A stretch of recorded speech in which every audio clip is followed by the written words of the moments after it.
সবাইকে আদাব নমস্কার। সবাই কেমন আছেন? আশা করি সকলে ভালো আছেন। আজকে আসছি নেত্রকোনা সিদ্ধার্থকে নিয়ে ডাক্তার দেখাতে। সিদ্ধার্থের নাকে একটু সাউন্ড হয়, মনে হয় সর্দি লেগে গেছে, নাকটা বন্ধ হয়ে আছে, এই জন্য ডাক্তার দেখাতে আসছি।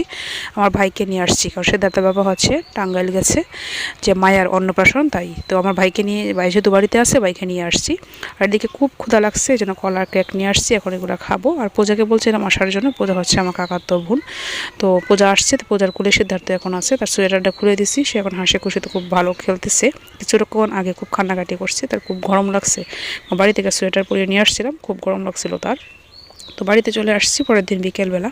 তো আমার ভাইপো তো বাড়িতে, তো সে বাসায় খুব আবদ্ধ থাকে, তো বাইরে বের হতে পারে না, খেলাধুলা করতে পারে না। তো বাড়িতে এসে খুব খেলাধুলা করে, ছোটাছুটি করে এদিক ওদিক। তাকে একজন মানুষ দেখে রাখতে হয় কোন দিকে না যায় বা আশেপাশে জল আছে।